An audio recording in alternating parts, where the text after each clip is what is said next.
प्रिय प्रतिभागियों नमस्कार। आज व्यधिकरण तत्पुरुष के पश्चात समानाधिकरण तत्पुरुष के बारे में पढ़ेंगे। समानाधिकरण तत्पुरुष और व्यधिकरण तत्पुरुष, जब मैंने तत्पुरुष प्रारंभ किया था उस समय भी आपको बताया था कि व्यधिकरण में द्वितीया से लेकर सप्तमी विभक्ति का प्रयोग किया जाता है। प्रथम पद में जब विग्रह किया जाता है और दूसरे पद का उसके साथ उस कारक के रूप में विवक्षा रहती है। आज समानाधिकरण तत्पुरुष को किस तरीके से समझना है, देखिए। तत्पुरुष समास का मतलब उत्तर पद प्रधान है, चाहे वो समानाधिकरण हो या व्यधिकरण हो, उसमें हमेशा उत्तर पद में रहने वाला जो व्यक्ति है उसी का कार्य प्रदर्शित होता है। पहला पद उसका विशेषण हो सकता है या पहला पद उससे अन्वित कोई कारक हो सकता है। समानाधिकरण तत्पुरुष को कर्मधारय इसका दूसरा नाम है, इसलिए तत्पुरुष का एक भेद है समानाधिकरण तत्पुरुष, और उस समानाधिकरण तत्पुरुष का दूसरा नाम है कर्मधारय। अब कर्मधारय समास में भी और कर्मधारय का एक भेद है जिसको द्विगु कहते हैं। तो सबसे पहले कर्मधारय को लेते हैं हम। समानाधिकरण तत्पुरुष का जो मुख्य भेद कर्मधारय के रूप में जिसको जाना जाता है, उसके बाद द्विगु समास पढ़ेंगे। तो कर्मधारय समास या समानाधिकरण तत्पुरुष समास या तत्पुरुष समास, कहीं पर मान लो कर्मधारय उत्तर नहीं मिले और वहाँ तत्पुरुष ही लिखा हुआ हो तो वो तत्पुरुष भी राइट है। जैसे अव्ययी भाव तत्पुरुष बहुब्रीहि द्वंद्व और कर्मधारय का उदाहरण है, तब उसको आपको तत्पुरुष ही भरना है। कर्मधारय तो तब भरना है जब तत्पुरुष के भेदों के बारे में लिखा हुआ है, तब आपको उसमें कर्मधारय का प्रयोग करना है। या फिर जिसमें कर्मधारय भी आए और तत्पुरुष भी आए और अगर वो समानाधिकरण तत्पुरुष है तब उसको आप कर्मधारय भरेंगे। तो देखिए कर्मधारय समास की क्या पहचान होती है, किस तरीके से इसको पहचाना जाए। सबसे पहले ये देखो कि कर्मधारय समास मुख्य रूप से दो प्रकार का है। एक विशेषण विशेष्य के रूप में और दूसरा है उपमान उपमेय के रूप में।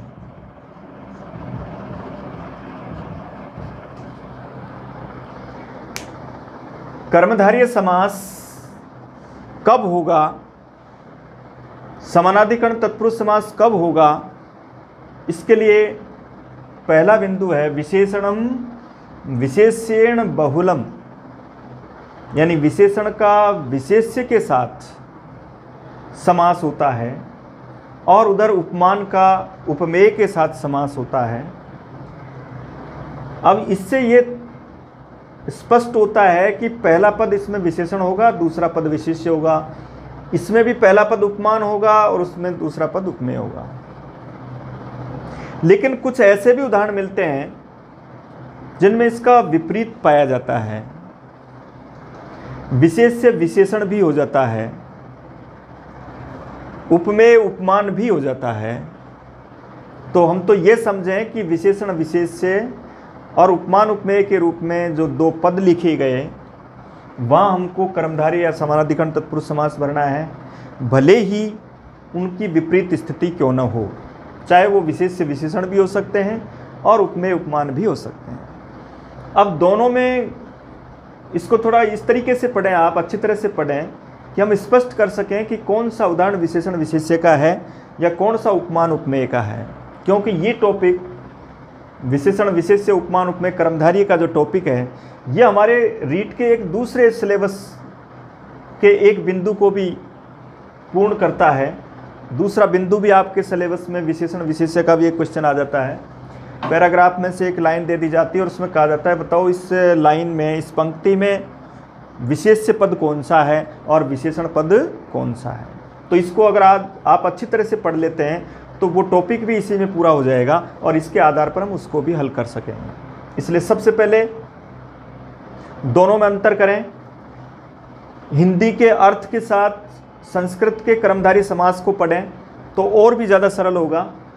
दूसरा, विशेषण विशेष्य और उपमान उपमेय के रूप में जो विग्रह की स्थितियां होती है उसको अच्छी तरह से देख लें कि विशेषण विशेष्य का जब विग्रह किया जाएगा तब उसमें हम याद रखो दोनों पदों को प्रथमा विभक्ति में लिखेंगे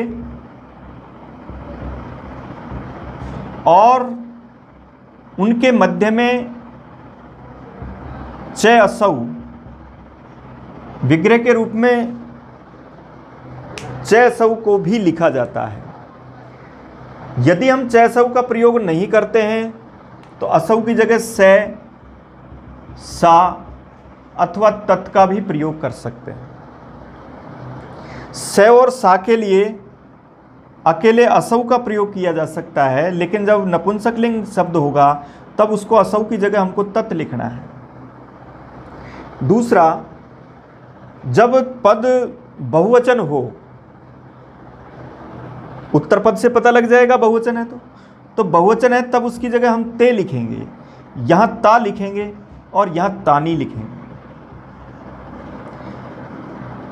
मान लो कभी विग्रह ही दिया हुआ है और विग्रह के रूप में ही आपसे ये कहा जाता है कि बताओ ये कौन सा समास है, तो इस स्थिति में जो शब्द आपको दिखाई देगा उसको हमको विशेषण विशेष्य वाला कर्मधारय या समानाधिकरण तत्पुरुष बताना है। ये भी निश्चित समझें कि विशेषण विशेष्य या उपमान उपमेय के रूप में जो कर्मधारी समास होगा उसके दोनों पद प्रथमा व्यक्ति में लिखे जाएंगे। प्रथमा का एक वचन भी हो सकता है, प्रथमा का द्विवचन भी हो सकता है, प्रथमा का बहुवचन भी हो सकता है, लेकिन विभक्ति प्रथमा ही आएगी दोनों में। दूसरा, जब च सौ से सा तय तत् या तानी इनका जब प्रयोग मध्य में होगा तब हम समानाधिकरण की पहचान कर रहे हैं। लेकिन अगर इनमें से किसी का भी प्रयोग नहीं हो और केवल प्रथमा में ही लिखे हुए हों तो भी वो विशेषण विशेष्य समास है। तो ये जरूरी नहीं है कि च सौ से सा ते तत् तानी ये सब लिखे हुए हों, अगर नहीं भी लिखे हुए हैं तब भी वो विशेषण विशेष्य वाला विग्रह मान्य है। इसलिए दोनों पदों को केवल वैसे भी लिखा जा सकता है, जैसे सुंदर है पुरुष है, सुंदर पुरुष है वो भी राइट है, सुंदर च असौ पुरुष है वो भी राइट है, सुंदर च स पुरुष है वो भी राइट है। असौ की जगह स या सा पुल्लिंग है तो स, स्त्रीलिंग है तो सा लिखा जाएगा। इसके बाद इसका मतलब दूसरे में दोनों पद प्रथमा में लिखे हुए हैं और मध्य में कोई और शब्द इस तरह का नहीं लिखा हुआ है, तब भी वो आपका विशेषण विशेष्य वाला कर्मधारी समास है। ये उसकी स्पष्टता को दिखाने के लिए लिखा जाता है और इसके आधार पर हम इसकी पहचान कर सकते हैं। तो मान लो कहीं विग्रह दिया हुआ है, ऐसा दिया हुआ है, तो हम उसको इस तरीके से प्रयोग करेंगे। इसके बाद अब देखिए, विशेषण विशेष्य का जब हमने इससे पहचान कर ली, पहला पद जब विशेषण होगा, अधिकांश उदाहरण विशेषण विशेष्य के ही मिलेंगे, तो उनमें ये देखना है कि जो उत्तर पद है जिसको हम विशेष्य कहते हैं, अर्थात जिसकी विशेषता बताई जा रही है वो पद, वो विशेष्य, उससे पहले हिंदी का हम कैसा ये प्रश्न रखेंगे और अगर इस प्रश्न का उत्तर वो शब्द आ जाता है तब उसको हम विशेषण विशेष्य वाला कर्मधारय समास कहेंगे। जैसे एक उदाहरण लिखा, मधुर जलम।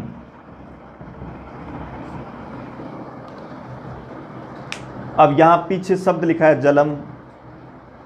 जलम मान लो एक विशेष्य है, तो अब यहां आपने प्रश्न किया कैसा, कैसा जल, तो वहां उसकी जगह ये उत्तर आ रहा है।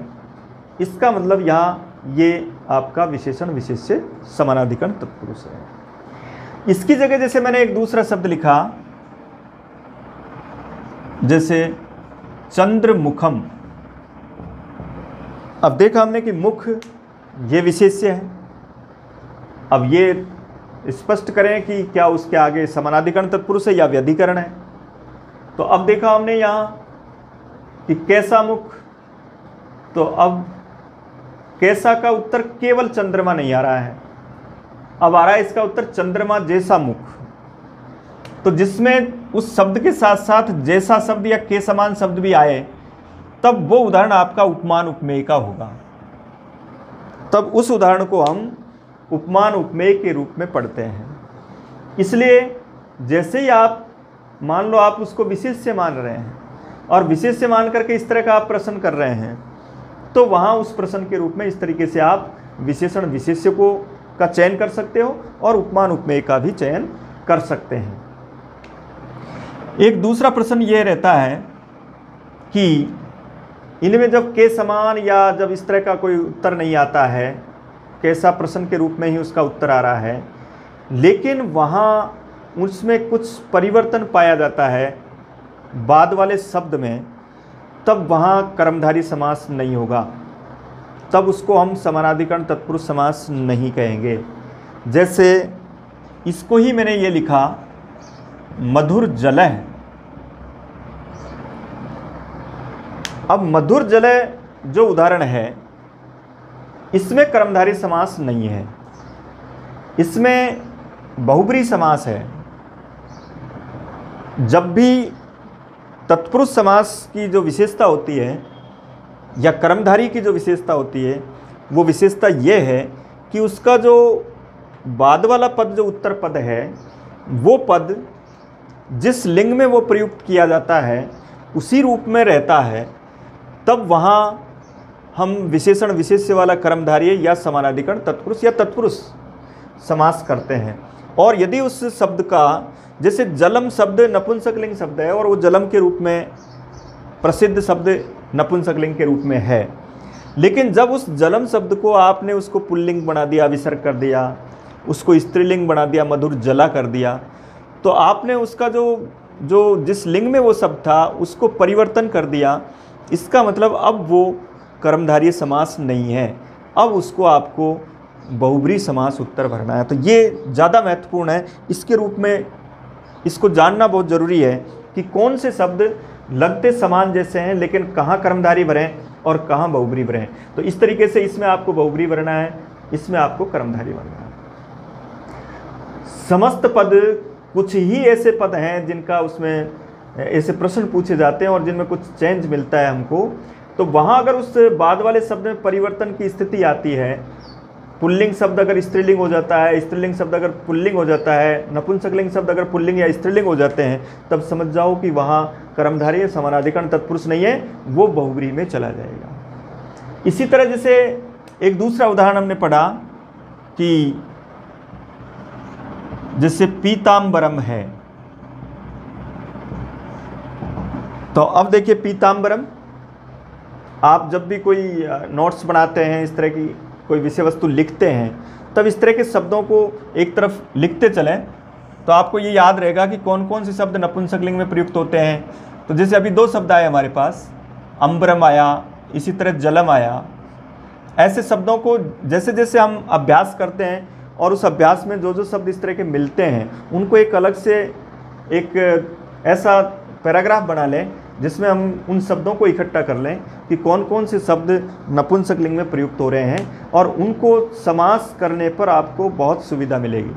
आप बहुब्रीहि और तत्पुरुष में पूरा अंतर कर सकोगे, और समास में कोई बात कठिन है तो वो केवल बहुब्रीहि और तत्पुरुष का अंतर ही जानना है। बाकी तो आप केवल समास, अव्ययभाव और द्वंद्व तीनों को आप आराम से हल कर लोगे। केवल बहुब्रीहि और तत्पुरुष में कुछ कठिनाई आएगी, और उस कठिनाई को हल करने का तरीका यही है कि हम ज़्यादा से ज़्यादा एक 8-10 लाइन का एक पैराग्राफ ही बनेगा, जिसमें हम नपुंसकलिंग, पुल्लिंग, स्त्रीलिंग के जो मुख्य मुख्य शब्द आते हैं जो सामासिक के रूप में, उनका एक चयन करें, और उनके चयन के पश्चात देख लें, उनको याद कर लें कि इनके पश्चात अगर मैं या आनी इस तरह का नहीं आ रहा है, यानी विसर्ग या स्त्रीलिंग बनाया जा रहा है, तब वो समास कर्मधारय या समानाधिकरण तत्पुरुष या वो सामान्य तत्पुरुष कोई सा नहीं होगा, वो फिर बहुब्रीहि में चला जाएगा। चंद्रमुखम की बात की हमने। इसी तरह जैसे मैंने एक शब्द लिखा, ये उष्ट्रमुखम। अब देखो मुखम शब्द विशेष्य है लेकिन अब विशेष्य के रूप में हमने ये देखा कि उष्ट्र एक पशु है और उसके ये वस्तु हो सकती है, इसलिए यहाँ काके की चिन्ह आ सकता है, जो कल पढ़ा था हमने षष्ठी तत्पुरुष। तो अब यहाँ समास षष्ठी तत्पुरुष है जो कल पढ़ा था, लेकिन यह समास आपका कर्मधारी है क्योंकि ये उपमान है। उपमान प्रसिद्ध है, चंद्रमा है, कमल है, हाथी है, मृग है, इस तरह के पुष्प है, ये सब क्या है, ये उपमान है। और उन उपमानों से हम उनके कर्मधारी समास को समझ सकते हैं। जब किसी का नाम आ गया तब समझ जाओ उसके पश्चात संबंधवाचक चिन्ह आ सकता है, तो वो षष्ठी तत्पुरुष हो जाएगा। मुखम यहाँ भी है, मुखम यहाँ भी है, लेकिन यहाँ किसी पशु का नाम है, किसी व्यक्ति का नाम है, तब वो षष्ठी तत्पुरुष हो जाएगा। लेकिन यहाँ अगर कोई उपमान है या कोई विशेषता है तो वो कर्मधारी हो जाएगा। लेकिन अब देखा हमने कि मुखम शब्द भी नपुंसकलिंग है, तो उनको भी अपन इस लाइन में बढ़ा लेंगे। और अब देखा कि मुखम की जगह अगर मैंने इसको उष्ट्र मुख कर दिया तो अब ये समास बहुब्री समास हो जाएगा। इसको हम बहुब्री कहेंगे। ये कर्मधारी नहीं है, ये षष्ठी तत्पुरुष नहीं है, अब ये बहुब्री समास है। ऐसा ही चंद्रमुख के पीछे अगर विसर्ग आ जाएगा तो भी वहां बहुब्री समास है। देखिए उष्ट्रमुख है, इन नपुंसकलिंग शब्दों के पश्चात विसर्ग आने पर कभी भी कर्मधारी नहीं होगा, वो बहुब्री समास ही होगा। लेकिन मैं आने पर वो बहुब्री समास जो जिसको हम कर्मधारी कहते हैं वो बहुब्री भी हो सकता है, अगर वो किसी पैराग्राफ की लाइन में किसी दूसरे अन्य पद का बोध करा रहा हो, क्योंकि तब उसकी द्वितीय विभक्ति मान ली जाएगी उसको। जैसे अपन कहते हैं उष्ट्रमुखम प्रवेश है, ऊंट जैसा मुख है जिसका, ऐसे व्यक्ति को प्रवेश कराओ, तो तब तो वहाँ नहीं आएगा और तब भी वो बहुब्री समास है। तो ऐसी स्थिति में, लेकिन वो एक पैराग्राफ के रूप में जब पूरी लाइन दी जाती है उसके रूप में ऐसा पाया जा सकता है। लेकिन सामान्य रूप से जो समास पढ़ते हैं हम, उसमें आपको यही ध्यान रखना है, इस तरह के जितने भी शब्द आ रहे हैं उनको एक लाइन में लिखें अलग से और उसके आधार पर इनका विग्रह करें। तो अब देखिए कुछ उदाहरण पढ़ रहे हैं हम। सबसे पहले हम विशेषण विशेष्य के कुछ उदाहरण पढ़ रहे हैं। तो देखिए सबसे पहला मैंने उदाहरण लिखा पीतांबरम। समझिए, अंबरम वस्त्र का नाम है, पीत एक रंगवाचक शब्द है। तो याद रखो, रंगवाचक पीत है, हरित है, कृष्ण है, श्वेत है, रक्त है, ऐसे सभी शब्द जब पहले आएंगे और वो अगर बाद वाले की विशेषता बता रहे हैं, बाद वाला शब्द अगर जिस लिंग में है उसी लिंग में लिखा हुआ है, तब समझ जाइए कि वहाँ कर्मधारय समास आपको उत्तर भरना है। तो रंगवाचक सभी शब्दों के नाम याद रख लें। पीतांबर, पीत यानी पीला है, तो पीतम, पीतम, अंबरम भी कर सकते हैं विग्रह, और पीतम च तत् अंबरम, ऐसा भी विग्रह कर सकते हैं। जब भी कोई नपुंसकलिंग शब्द आएगा तब हम उसके बीच में च तत् लगाएंगे एक वचन के रूप में, और च तत् की आवश्यकता भी नहीं है, दोनों शब्दों को भी लिख सकते हैं, दोनों ही तरह के विग्रह हैं। लेकिन याद रखें, अब नपुंसकलिंग का पता लग जाएगा आपको, ये शब्द यहाँ मैं के रूप में आएगा। नपुंसकलिंग शब्द की पहचान है स्पष्ट, या तो मैं आएगा पीछे, या फिर ई और ऊ ह्रस्व आएंगे, उनके पीछे विसर्ग नहीं आएगा, तब भी वो नपुंसकलिंग है। तो ऐसी स्थिति में वहाँ हमको च तत् लिखना है, बाद वाले में मैं के रूप में लिखना है। जब इस तरह का शब्द नपुंसकलिंग है तो उसका विशेष्य भी नपुंसकलिंग में आएगा, ये भी बात याद रख लें। यदि विशेष्य नपुंसकलिंग है तो विशेषण भी नपुंसकलिंग, विशेष्य बहुवचन है तो विशेषण भी बहुवचन, और विशेष्य में जो विभक्ति है वही विशेषण में विभक्ति। ये दोनों तीनों बातें इनके साथ समान पाई जाती है। इसलिए पीतांबरम में देखो, अब आराम से 8-10 जब उदाहरण करोगे तो समझ में आएगा कि किस तरह से विग्रह करना है। सबसे पहले मैं नपुंसकलिंग के कुछ शब्द लिख रहा हूँ। एक दूसरा देखिए, एक लिखा जैसे श्वेत वस्त्रम,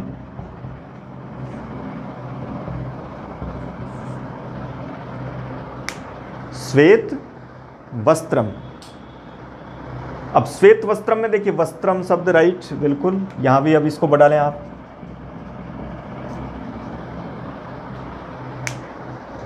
श्वेत वस्त्रम, वस्त्र कपड़ा, कैसा, श्वेत, ये भी रंगवाचक है, रंगवाचक सभी शब्दों के साथ।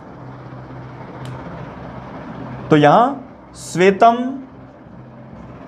च तद वस्त्रम, तत् भी लिख सकते हैं, तद भी लिख सकते हैं, लेकिन जहाँ जसत्व संधि की प्रक्रिया है वहाँ तद लिख दें, ज़्यादा सही रहेगा। तो श्वेतम च तद वस्त्रम, श्वेत वस्त्रम। इसी तरह से एक लिखा जैसे हरित पर्णानी, पर्ण कहते हैं पत्ते को,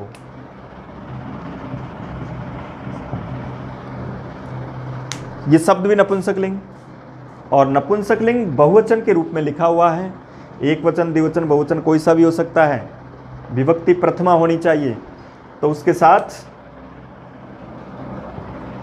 यहाँ इसके साथ समास किया हमने, तो हरितानी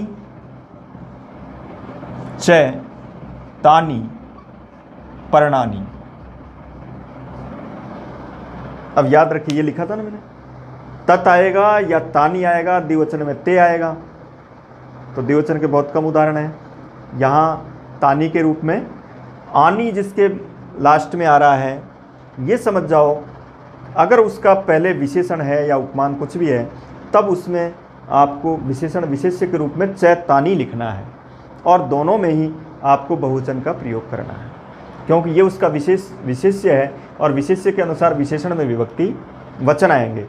इसलिए हरितानी चैतानी पर्णानी। इसी तरह से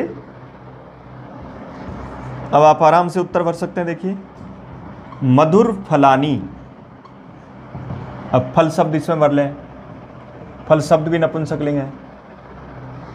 तो मधुर फलानी, देखिए फलानी शब्द आ रहा है अंत में, इसका मतलब फलम फले फलानी के रूप में आ रहा है, इसका मतलब तत्पुरुष हो सकता है।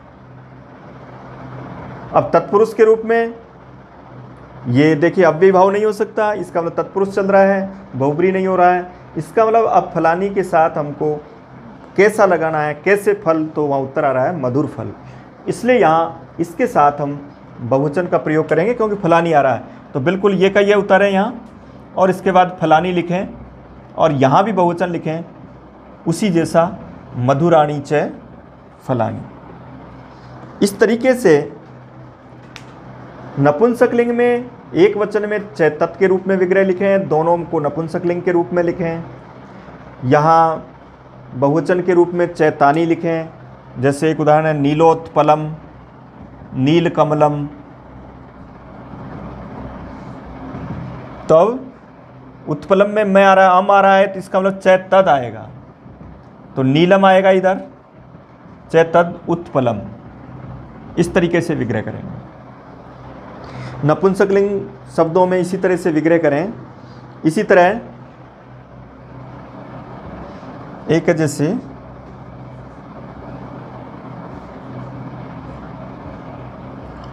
मधुर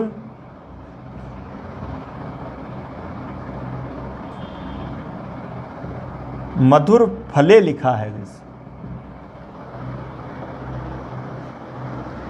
इसका मतलब यहां द्विवचन के रूप में है ये, फलम फले फलानी। अब द्विवचन के रूप में चैते आएगा, और यहां भी द्विवचन आएगा, मधुरे चैते फले, मधुर फले। समझ गए होंगे आप।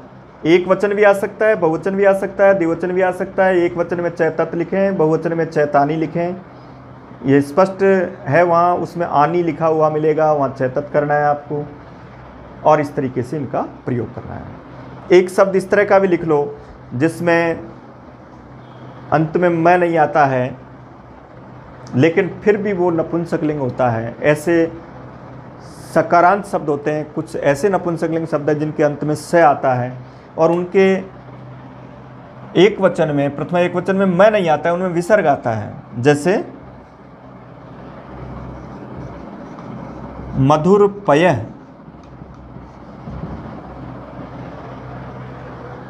तो पय में विसर्ग एक तरह से पुल्लिंग जैसा लगता है, लेकिन यहाँ इसको पय है, यस है, मन है, ये सब ये नपुंसकलिंग शब्द हैं, और इसके रूप में हमको मधुरम करना पड़ेगा, मधुरम च तत् पय, इस तरह का विग्रह करें। मधुरम च तत् पय, याद रखें पय, यशय, मनय, सिरय ऐसे शब्द हैं तपय जिनके पश्चात विसर्ग का प्रयोग होता है, लेकिन वो शब्द नपुंसकलिंग होते हैं, इसलिए उनके स्टार्ट में उनको नपुंसकलिंग लिखना है और बाद में उसके साथ विसर्ग करना है। इस तरीके से हम नपुंसकलिंग के विशेषण विशेष्य को पहचानेंगे और उनका विग्रह करेंगे। अब कुछ पुल्लिंग और स्त्रीलिंग के रूप में देखिए, जैसे पुल्लिंग शब्द लिखा हमने, ये लिखा सुंदर पुरुष है। तो अब इसमें देखिए सुंदर पुरुष है, इसका जब हम विग्रह करते हैं तो यहां पुरुष है, ये पुल्लिंग है, इसलिए इसको लिखें सबसे पहले और इधर दूसरे शब्द को लिखें, इस जैसा ही इसको लिखें, ये पुल्लिंग है, इसको भी पुल्लिंग लिखें। अब देखा पुल्लिंग के साथ च असौ आएगा तो इसको भर दें आप, सुंदर है च असौ पुरुष है। पुल्लिंग स्त्रीलिंग दोनों के लिए च असौ किया जा सकता है, च स और ता भी कर सकते हैं, लेकिन अगर च असौ प्रयोग किया गया तो पुल्लिंग स्त्रीलिंग दोनों के लिए ही राइट उदाहरण है। इसी तरीके से एक लिखा जैसे वीर पुरुष है, तो उसी तरह से देखिए वीर है, पुरुष है, एक वचन और वही च सौ। इसी तरह से जितने भी शब्द पुल्लिंग और स्त्रीलिंग के रूप में होंगे उनके साथ हमको च सौ का प्रयोग करना है। कहीं पर भी पुरुष है, वीर है, इस तरह के जो शब्द हैं उनके साथ हमको समानाधिकरण तत्पुरुष के रूप में, जैसे एक शब्द लिखा मैंने ये एक नाथ है, एक है च सौ नाथ है। याद रखो एक शब्द के साथ कर्मधारय समास होगा। पाणिनि का एक सूत्र है जिसके अंतर्गत लिखा है कि एक शब्द को उसमें शामिल किया गया है। द्वि, त्रि, चतुर आदि जो शब्द हैं वो आपके द्विगु समास की श्रेणी में जाएंगे, लेकिन यह एक नाथ, एक च सौ नाथ है, उसके रूप में अगर बाद वाला पद प्रधान है तब वहाँ आपको उसमें कर्मधारय उत्तर भरना है। इसलिए याद रखो कि जब भी कोई संख्यावाचक, क्योंकि संख्यावाचक में हम ज़्यादातर गलती करते हैं, हम संख्यावाचक को अधिकांशतः द्विगु ही उत्तर भरते हैं, क्योंकि हमने ये पढ़ रखा है कि द्विगु संख्या वाला समास है। ये राइट है कि द्विगु संख्या वाला समास है, लेकिन ये राइट नहीं है कि और समासों में संख्या नहीं हो सकती, अन्य समासों में भी संख्या हो सकती है। जैसे आपने अव्यय भाव में पढ़ा था दो उदाहरण, नदी वाला और वंश्य वाला। इसी तरह एक ये उदाहरण पढ़ रहे हैं एक शब्द के साथ। इसी तरह से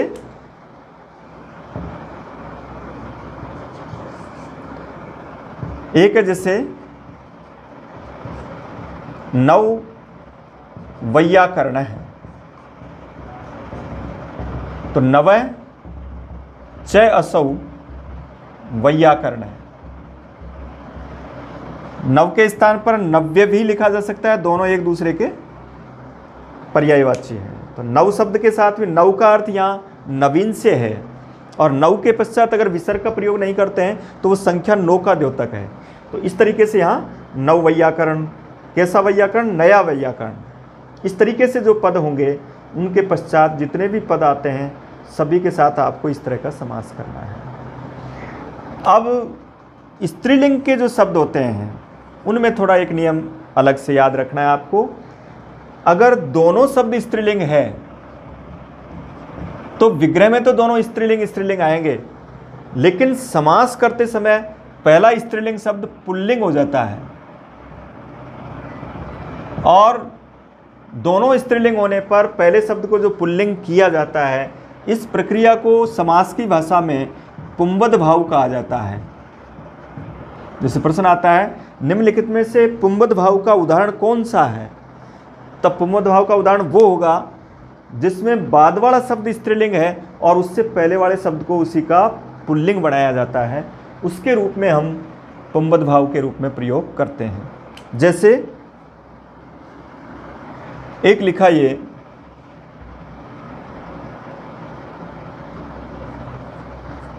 जैसे कृष्ण चतुर्दशी, तो कृष्णा च असौ चतुर्दशी। अब देखिए विग्रह में हमने क्या किया, कृष्णा लिखा क्योंकि चतुर्दशी स्त्रीलिंग है, तो इसके अनुसार यह भी स्त्रीलिंग आएगा। लेकिन जब दोनों को मिलाएंगे, समास करेंगे, तो कृष्णा नहीं कृष्ण लिखेंगे, कृष्ण चतुर्दशी लिखेंगे।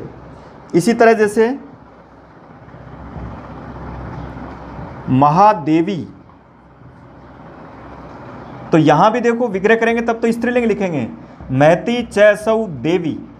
बाद वाले शब्द के अनुसार यह भी स्त्रीलिंग लिखेंगे। महान शब्द का स्त्रीलिंग महती है, तो महती च सौ देवी, तो अब देवी शब्द वैसे के वैसे आएगा, लेकिन पहला शब्द जो स्त्रीलिंग है उसका पुल्लिंग लिखेंगे महा। महत शब्द का पुल्लिंग में महान जो बनता है उसके रूप में प्रयोग करेंगे। अब चाहे महान च सौ देव भरे हम पुल्लिंग का, जैसे महादेव, तो इसका विग्रह भी यही होगा, महान च असौ देव। अब देख रहे हो आप, पुल्लिंग में भी महा आया और स्त्रीलिंग में भी महा आया। इसका मतलब पहला पद स्त्रीलिंग के साथ भी पुल्लिंग करना होता है, इसका नाम पुंवद भाव है। और इसके आधार पर हम महादेवी, महादेव सभी उदाहरणों को इस तरीके से प्रयोग करेंगे। जैसे देखिए एक लिखा जैसे परम राज्ञी। अब राज्ञी शब्द स्त्रीलिंग है, इसका मतलब यहां राज्ञी लिखेंगे, अब इसका स्त्रीलिंग लिखेंगे परमा। परम शब्द पुल्लिंग होता है, परमा स्त्रीलिंग होता है, और इसके साथ ये चैसौ। और जब इसका पुल्लिंग लिखेंगे वहां, तो वहां भी यही होगा, परम राजा है। याद रखें, राजन शब्द का जब कर्मधारय समास करेंगे तो पुल्लिंग में वहां राजे शब्द ही होगा, महाराजे ही लिखेंगे उसको, परम राजे ही लिखेंगे। कुछ जो क्षेप अर्थ निंदाजनक के कुछ शब्द आते हैं उनमें राजा लिख दिया जाता है, जैसे किम राजा, इस तरह का प्रयोग, वो निंदनीय शब्द आ जाते हैं, उनके साथ हम ऐसा प्रयोग कर सकते हैं। लेकिन सामान्य जो कर्मधारय समास है उसके साथ हमको राजे शब्द लिखना, तो परमराज, महाराज, इस तरह के शब्दों का प्रयोग करेंगे और उसका स्त्रीलिंग राज्ञी करेंगे। तो यहाँ भी विग्रह होगा परमय च असौ राजा। ये एक तरह से यहाँ जो हमने अव्यय भाव में समासांत पढ़ा था उसी जैसा उदाहरण है। राजन शब्द समासांत होता है कर्मधारय या तत्पुरुष समास में। तो यहाँ परम राज्ञी, इस तरीके से हम स्त्रीलिंग शब्द में एक है, जैसे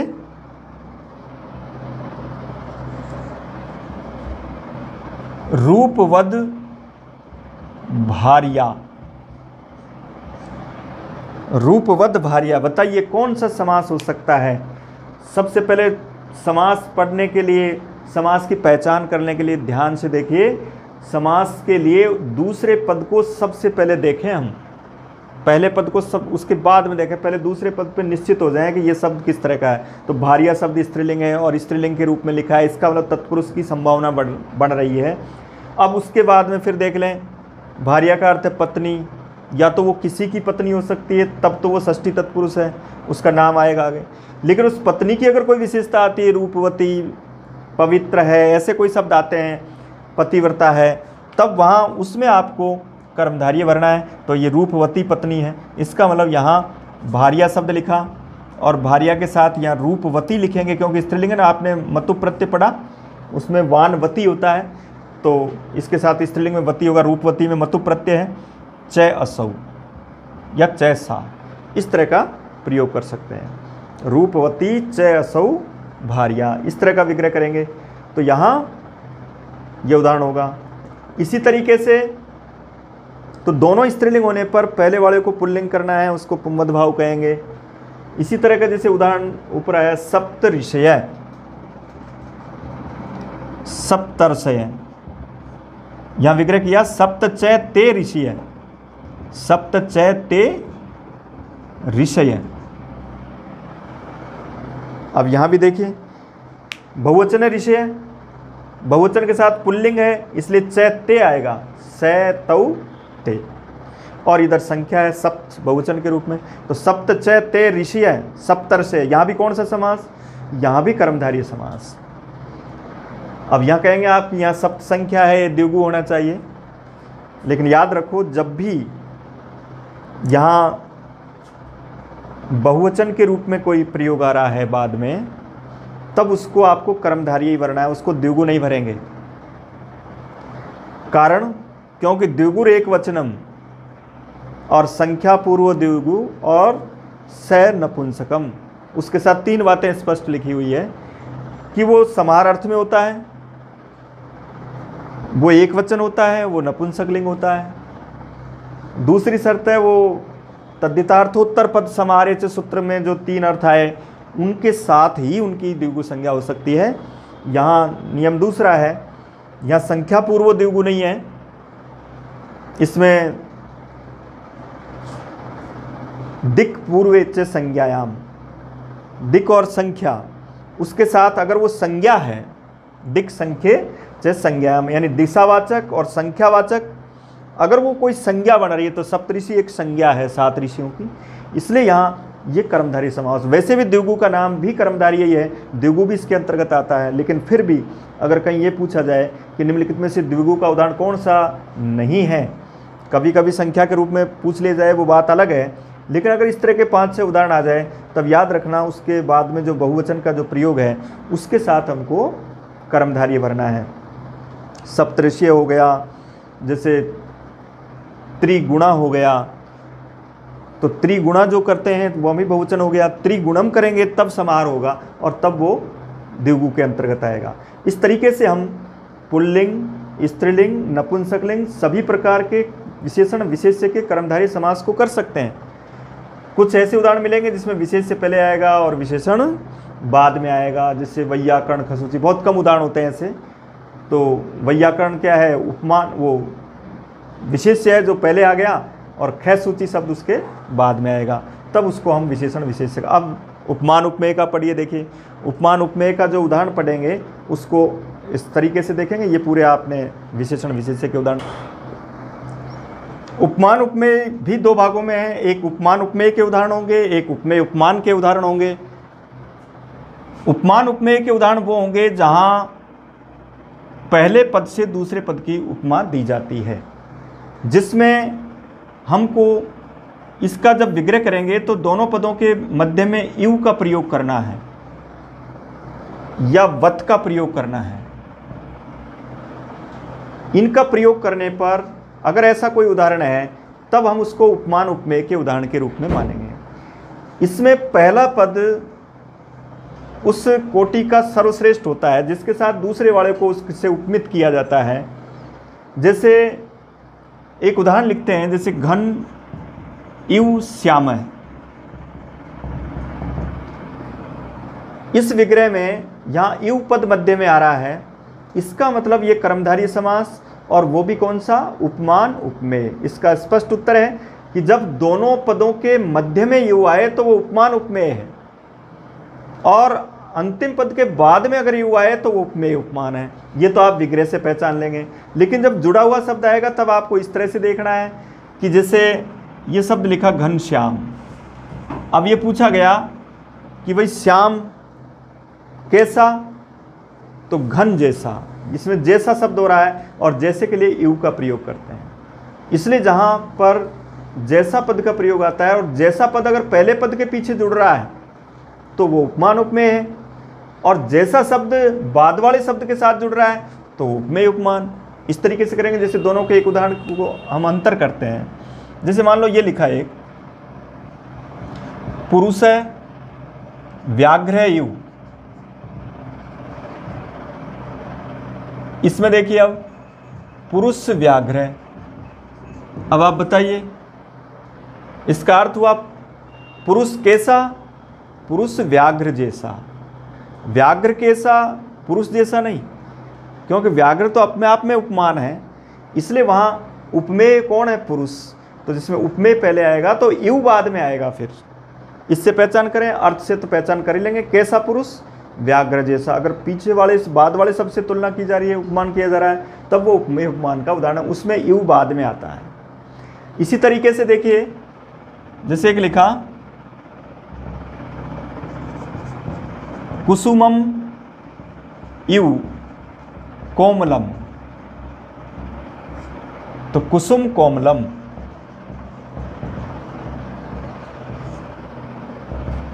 कुसुम जैसा कोमल, कैसा कोमल? पुष्प जैसा कोमल। तो वहां देखिए पुष्प जैसा कोमल, इस जैसा बताया जा रहा है, तो ये पहला पद उपमान है, उपमान के रूप में प्रयोग करेंगे। और इसके बाद एक लिखा जैसे कर किसलयम, तब हाथ कैसा? किसलय जैसा, तो इसका विग्रह क्या होगा? करे किस लयम इव, इस तरह का विग्रह करेंगे।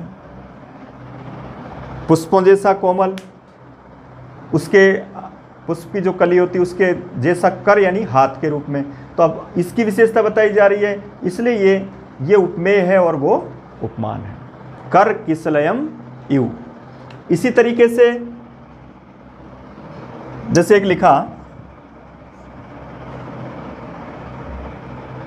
चंद्र मुखम, तो चंद्र इव मुखम, चंद्र मुखम। अब इसमें देखिए कैसा मुख? चंद्रमा जैसा,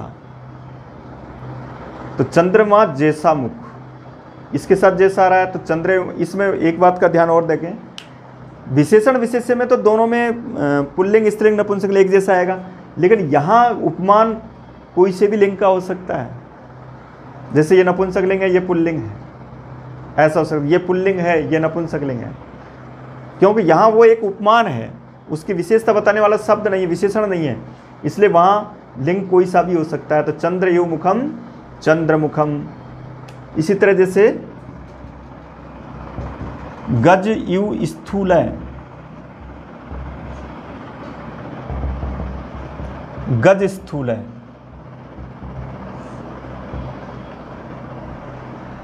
इसी तरह जैसे वज्रम यु कठोरम,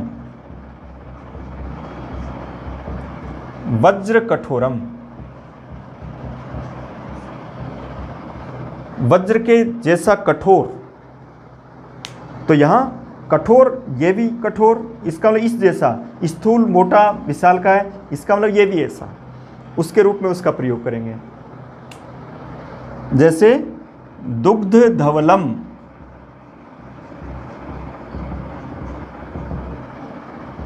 तो दुग्धम इव धवलम,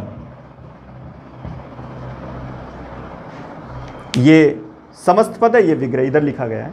दुग्ध धवलम, दूध जैसा सफेद, तो दुग्धम इव धवलम, जो उसकी विशेषता है, जो उसका उपमान है, कैसा सफेद? दुग्ध जैसा। जैसे कर्पूर गोरम, कर्पूर इव गोरम। इसी तरह के जो विग्रह होंगे उनमें हमको उपमान उपमेय कर्मधारय के रूप में प्रयोग करना है। इधर अधिकतर याद रखें, इसमें ज़्यादातर ये पुरुष शब्द आएगा, पुरुष की जगह नर शब्द आ जाएगा, नरसिंह आ जाएगा, क्योंकि ये एक व्याघ्रादि गण पढ़ा गया है, उसके अंतर्गत इस तरह के शब्द है। लेकिन ये एक आकृति गण है, इसलिए इसमें दूसरे शब्द भी आ सकते हैं, जैसे कर किसलय में आ गया, जैसे मुख कमलम आ गया। तो मुखम इव कमलम, मुखम कमलम इव, मुखम कमलम इव। अब यहाँ देखिए मुख कैसा? कमल जैसा, तो कमल शब्द पीछे आया, इसका मतलब ये उपमेय उपमान है। और कमल नयनम आ जाता है, तब वो इधर आ जाएगा, कमलम इव नयनम, उसके रूप में प्रयोग हो जाएगा। कमल शब्द बाद में आ रहा है, तो कमल उपमान है, तो ये इधर आ जाएगा, इसलिए मुख कमलम।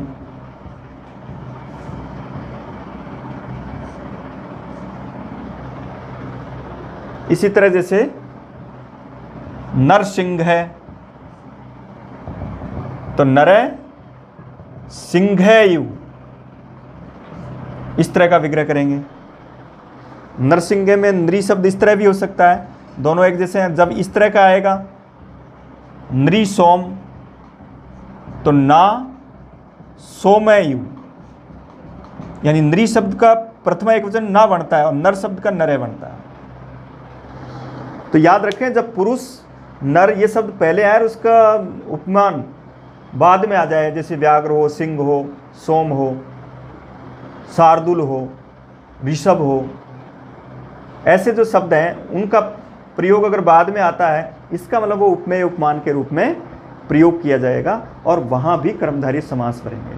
इस तरह के उदाहरणों को इसमें पढ़ना है, जिससे हम उपमान उपमेय के और उपमेय उपमान, ऐसा भी पूछा जाता है निम्नलिखित में से उपमेय उपमान का उदाहरण कौन सा है, या उपमान उपमेय का। तो याद रखो, जहाँ जैसा बाद वाले शब्द के साथ जुड़े तो वो उपमेय उपमान है, और जैसा पहले शब्द के बाद में जुड़े तब वो उपमान उपमेय है। इस तरह के सभी शब्दों को हम उपमान उपमेय और उपमेय उपमान के रूप में कर्मधारय। तो इस तरह से आज हमने ये इस कक्षा के माध्यम से समानाधिकरण तत्पुरुष, जिसका एक दूसरा नाम कर्मधारय है, उसको पढ़ा है। मैं समझता हूँ इस तरह के उदाहरणों से, इस तरह के शब्दों की पहचान से हम कर्मधारय समास के समस्त उदाहरणों को कर सकते हैं। जो भी आपके पास पाठ्य पुस्तक जिस तरह की है, कोई सी भी कक्षा 6, 7, 8, 9, 10 तक सभी किताबों के उदाहरणों को देखें, वहाँ आप आराम से इस तरह का उत्तर दे सकते हैं। याद रखें, विशेषण विशेष्य के रूप में बहुवचन का प्रयोग भी आ सकता है, उसमें फलानी, मधुर फलानी, तो वहाँ फिर बहुवचन में आपको विग्रह करना है चैतानी के रूप में।